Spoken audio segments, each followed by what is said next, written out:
Your child looks at the plate, not with anger, not with drama, just long enough to communicate a message. No. And something inside you tightens immediately. You feel the familiar mix of frustration, concern, and fatigue. It has been a long day. You cooked, you planned, you just want them to eat. So you start negotiating. Just try one bite. You liked this yesterday. If you eat this, you can have dessert. And when that does not work, you do what millions of good, caring parents do every night. You offer something else. Pasta, bread, a safe food. And the moment you do, the system locks in. Because this is not about dinner. It is about incentives. Stay with me. Because once you understand what is actually happening inside your child's brain during these moments, picky eating stops being mysterious. It becomes mechanical. And mechanical problems have solutions. This is not about being stricter. It is about changing the system. Let us start with an uncomfortable truth. Most picky eating is not driven by taste. It is driven by structure. Children are not rejecting food because they are stubborn or spoiled.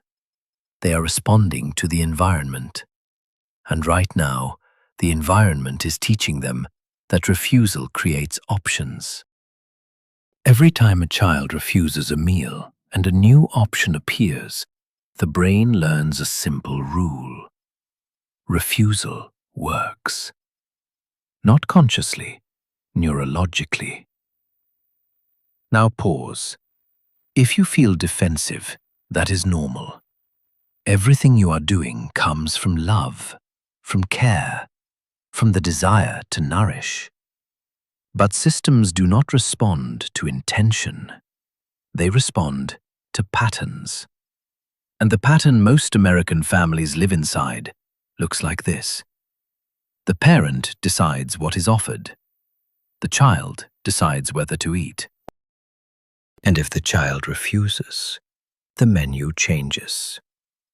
That is not a feeding relationship. That is a negotiation. And negotiations always escalate. Now let us zoom out. In France, parents approach meals differently, not because they care less, but because they trust biology more. They follow a simple framework. One family, one meal, one structure. No backup meals, no short-order cooking, no emotional negotiation. At first glance, this sounds harsh, but it is not. Because the framework rests on principles that remove conflict instead of creating it. Before we talk about the rule itself, we need to understand why children refuse food in the first place. Because once you understand the biology, the behavior makes sense. The first force is neophobia, fear of new foods. This is not a personality trait. It is an evolutionary survival mechanism. Young humans are wired to be suspicious of unfamiliar substances. In nature, this prevented poisoning. In modern kitchens, it looks like picky eating. This fear peaks between ages 2 and 6, right when parents panic the most. So when your child refuses vegetables, they are not being difficult. They are being developmentally normal. Now add the second force, loss of autonomy. Humans resist being controlled. Adults know this instinctively. If someone hovered over your plate and told you to eat, irritation would rise immediately. Children experience this loss of autonomy more intensely. So when parents pressure, plead, or bargain, the child's nervous system interprets threat. Threat triggers resistance. This is why pressure reliably reduces intake, not increases it. Now add the third force: appetite. Real appetite. Not boredom eating, not snacking. Biological hunger. Hunger changes everything. When the body is genuinely hungry, curiosity increases, resistance softens, even unfamiliar foods become tolerable. Here is the uncomfortable truth. Most American children arrive at dinner not hungry. Crackers at 4, granola bars in the car, juice during play. All well-intentioned, all appetite-destroying. So when dinner arrives, the child's body has no incentive to engage, and without hunger, refusal becomes the only leverage available. French parents understand something different. Hunger is not dangerous. Mild hunger is functional. It is the biological key that unlocks openness. Now let us talk about the framework itself. In France, parents follow a clear division of responsibility. The parent decides what is served. The parent decides when it is served. The parent decides where it is eaten. The child decides whether to eat, and how much. No one crosses roles. This clarity eliminates power struggles. Parents stop managing intake. Children stop managing the menu. Each side stays in their lane. Now pause again. This is where many American parents feel anxiety. What if my child does not eat? Hold that question. Because the framework does not rely on force. It relies on biology and repetition, and it rests on 2 supporting principles. The first principle is exposure without pressure. Children are not required to finish food. They are not required to like it.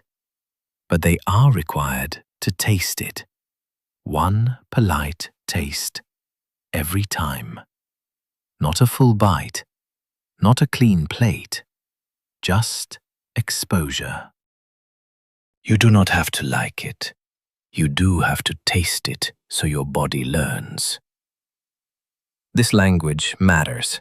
It removes performance pressure. It frames tasting as learning, not obedience. And here is the science. Most children need 8 to 15 exposures to accept a new food. Most parents give up after 2 or 3. French parents do not. They see food the way educators see reading. You do not stop offering letters because they are unfamiliar. You repeat calmly.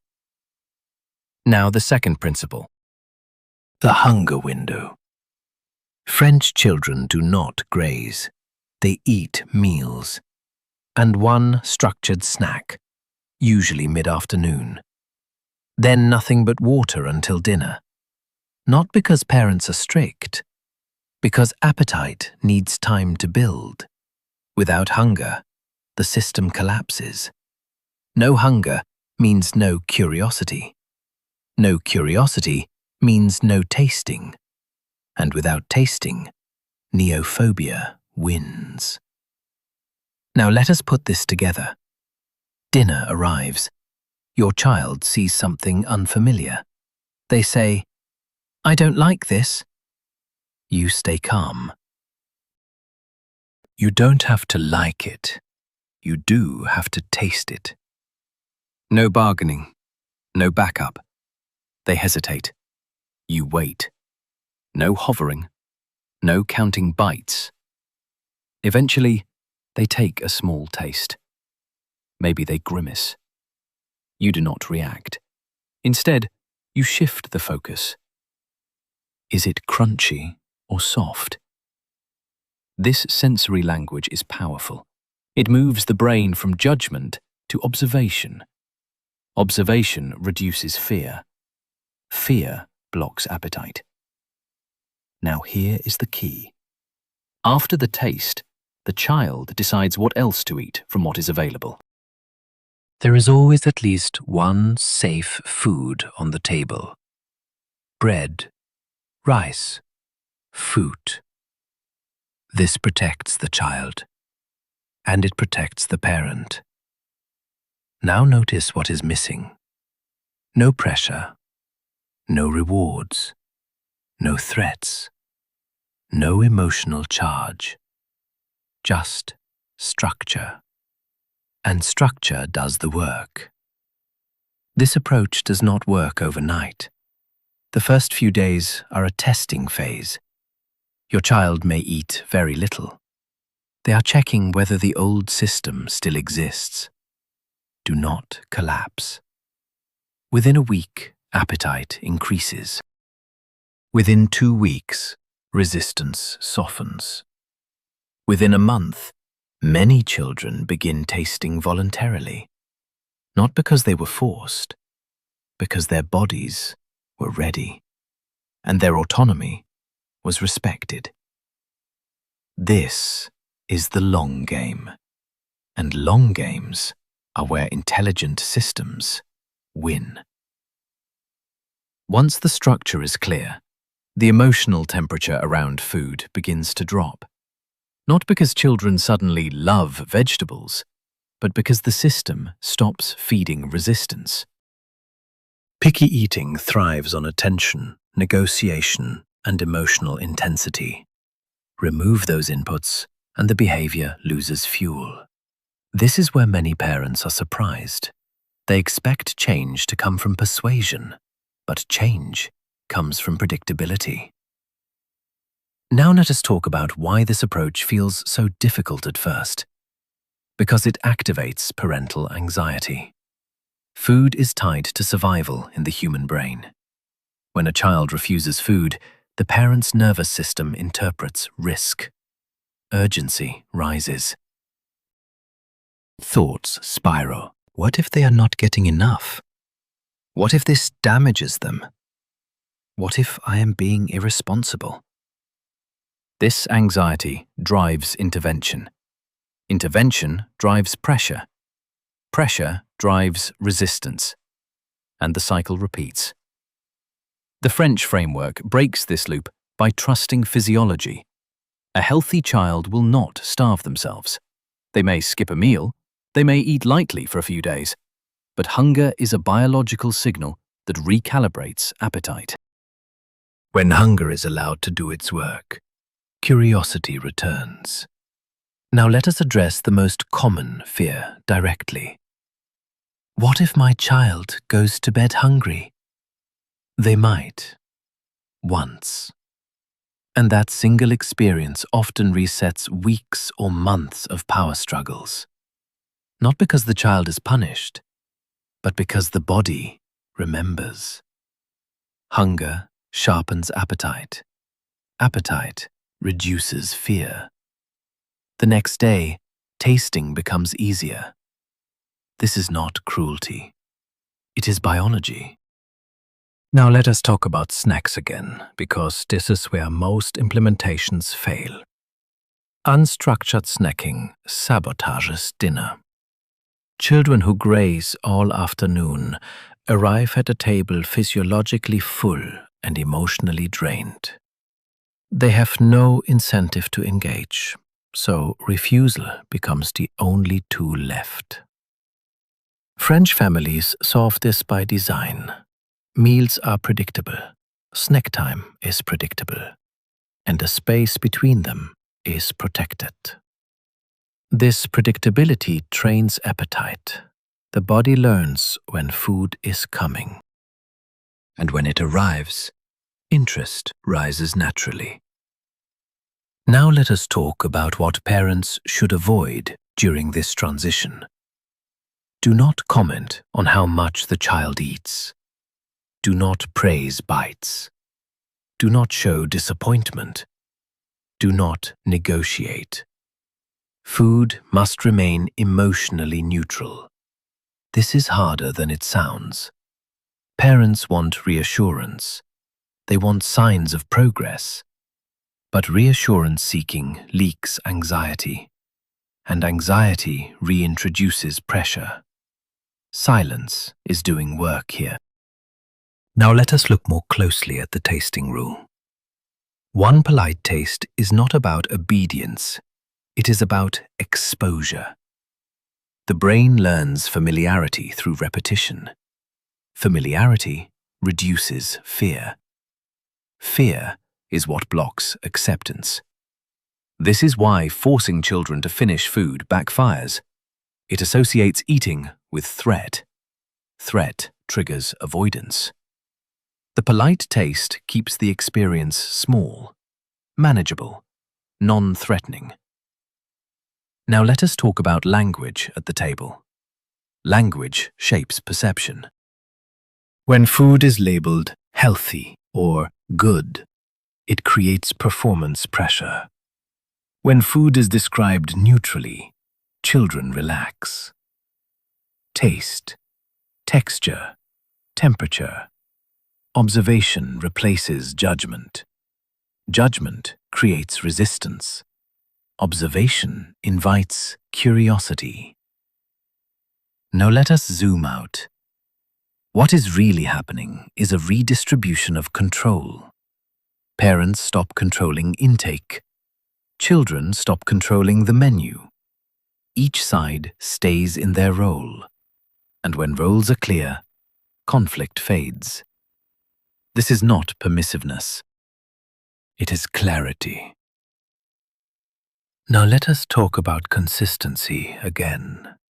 This system only works if it is stable. If parents collapse on day 3, the child learns that refusal still works. Testing intensifies. Parents feel defeated, and the old pattern deepens. The first week is the hardest, because it is a negotiation phase. The child is checking whether the old system still exists. Once they realize it does not, behavior adapts. Now let us talk about time horizon. This approach is not about winning tonight's dinner. It is about changing a relationship with food over months and years. Children raised with structured, pressure-free eating tend to accept a wider variety of foods over time, regulate hunger and fullness better, avoid power struggles around eating.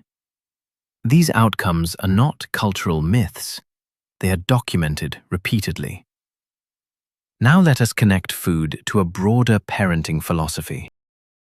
Meals are one of the first arenas where children experience boundaries and autonomy simultaneously. How you handle food teaches lessons far beyond nutrition.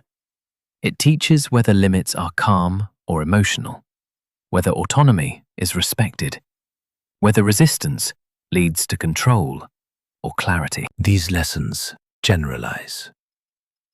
Now let us bring in a long-term perspective this audience understands. Short-term volatility feels uncomfortable. Long-term stability requires tolerating that discomfort. The French framework tolerates short-term uncertainty to produce long-term calm. Many American approaches trade long-term outcomes for short-term relief. This is not a failure of love. It is a failure of systems. Now let us talk about modeling. Parents eat the same food. They do not comment excessively. They do not perform enthusiasm. They normalize the meal. Normalization reduces fear. Fear blocks appetite. Now let us address a final misconception. This approach is not about forcing children to eat adult food. It is about inviting them into a shared food culture. Inclusion reduces resistance. Isolation increases it. Now let us prepare to move forward. Because once food battles end, something else becomes visible. A calmer child, a calmer parent, and a deeper trust.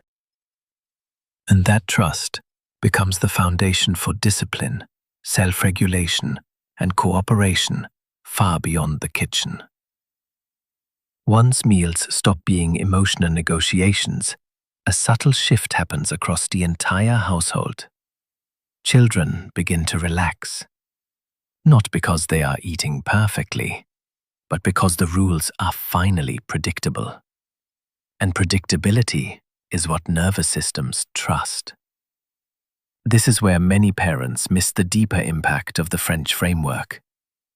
It is not really about food. Food is simply the training ground. What is being taught is self-regulation, the ability to tolerate discomfort without turning it into conflict, the ability to sit with an unmet desire and wait. These are not eating skills, they are life skills. Now consider what happens when a child experiences mild hunger and nothing bad follows. No panic, no pressure, no emotional reaction from adults. The child's body learns something important. This feeling is temporary. I can tolerate it. I do not need to escalate. This lesson becomes internalized, and once it is internalized in one domain, it transfers to others. Waiting for a turn, sticking with a difficult task, handling frustration when plans change. These are all variations of the same skill. Now let us talk about discipline in the broader sense. Most discipline problems are not about rules. They are about emotional regulation. Children break rules when emotions overwhelm their capacity to cope. The French dinner structure quietly expands that capacity. It does not lecture about patience. It trains it. Now let us talk about authority. Authority that argues invites challenge. Authority that stays calm invites trust.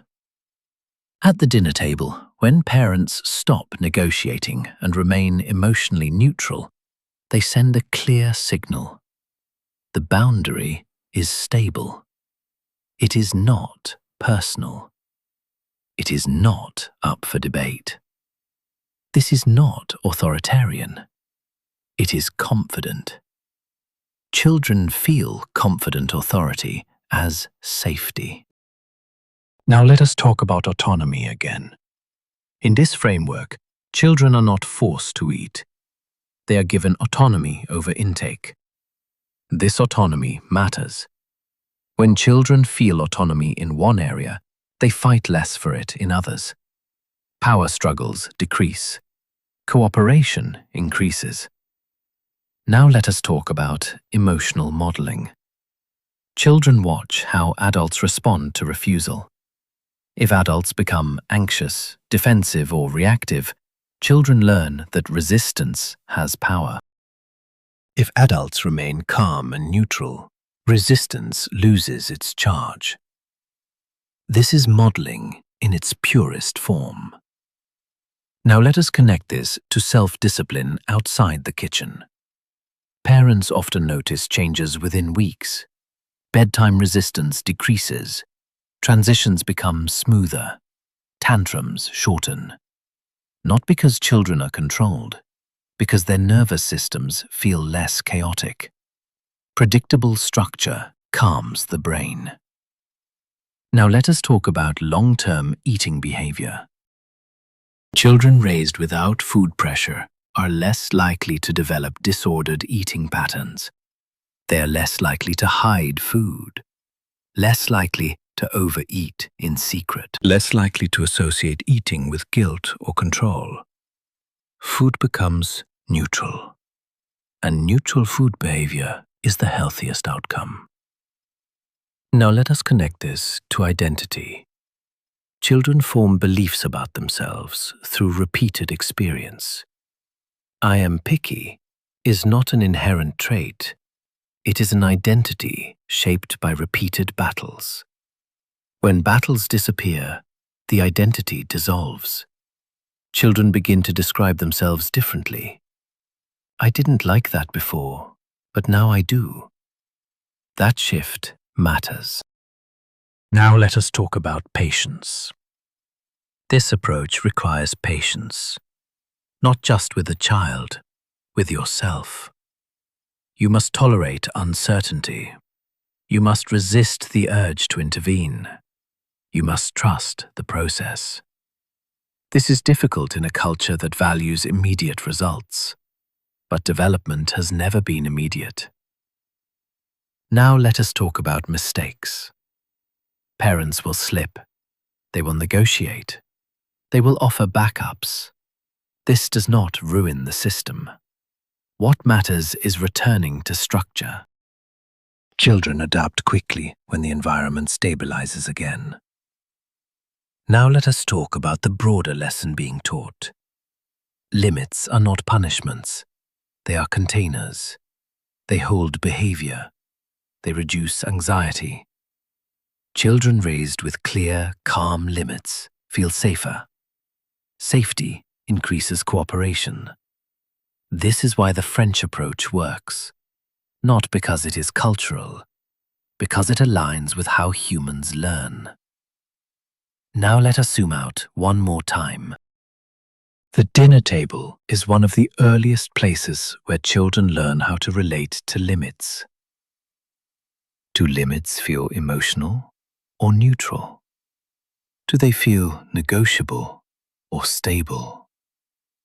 Do they feel connected to care or to control? These answers shape behavior everywhere else. Now let us prepare to close this story, because the final insight is not about eating. It is about how intelligent systems replace force. And once that clicks, parenting stops feeling like a battle. It becomes design. At some point, the struggle stops being about dinner. It becomes clear that what was exhausting you was not food. It was uncertainty. The constant negotiating, the emotional swings, the feeling that every meal was a test you might fail. The French framework removes that burden, not by forcing outcomes, but by clarifying roles.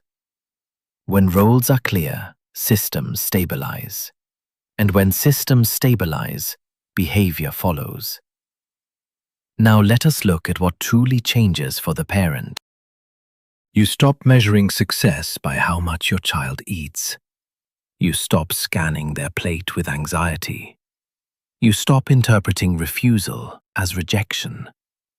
Instead, you focus on what you control: structure, consistency, tone. This shift alone reduces stress dramatically, because you are no longer trying to control biology. You are working with it. Now let us talk about trust one last time. Trust is not letting children do whatever they want. Trust is believing that, within a stable structure, a child's body and brain will regulate themselves.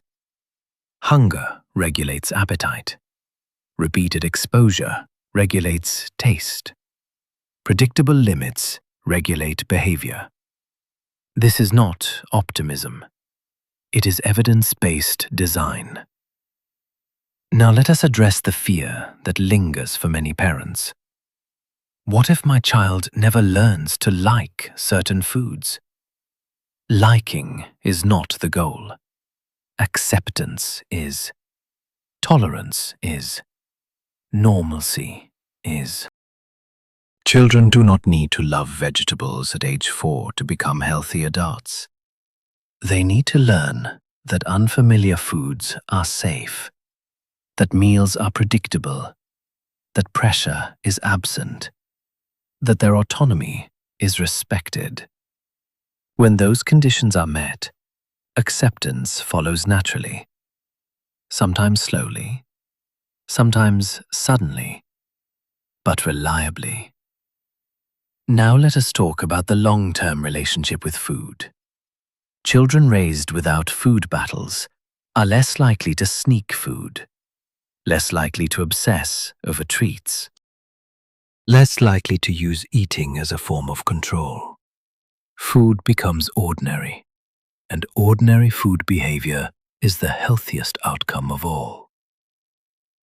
Now let us talk about the child, because this approach gives them something deeper than a broader palate. It gives them confidence. Confidence that their body can guide them. Confidence that limits are safe. Confidence that disagreement does not threaten connection. This confidence shows up everywhere, in how they handle frustration, in how they approach challenges, in how they respond to boundaries outside the kitchen. Now let us talk about the larger philosophy behind all of this. Effective parenting is not about winning individual moments. It is about designing systems that make good behavior the path of least resistance. When the system is well designed, you do less, not more. This is true in finance, in business, in health, and in parenting. Short-term discomfort is the price of long-term calm. Now pause for a moment. If this video changed how you think about picky eating, pressure, or control of the dinner table, subscribe to this channel. Not for algorithms, but because these conversations are rare and they matter. And if there is one person in your life, a partner, a friend, a sibling, someone you genuinely care about and want to build a better relationship with their child, share this video with them. Not to criticize, not to correct, but to support, because parenting was never meant to be done alone. Now let us bring this home. Picky eating is not a child problem. It is a system problem. And systems change when roles are clear. Parents decide what is served and when. Children decide whether to eat and how much. No pressure, no negotiations, no backup meals. Just calm structure, trust, and time. This is not permissive parenting. It is confident parenting. It does not rush development. It protects it.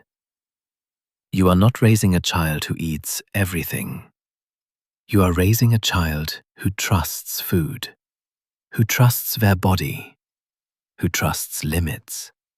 And that trust extends far beyond the kitchen, into discipline, into self-regulation, into how they handle frustration, boundaries, and responsibility in every part of life.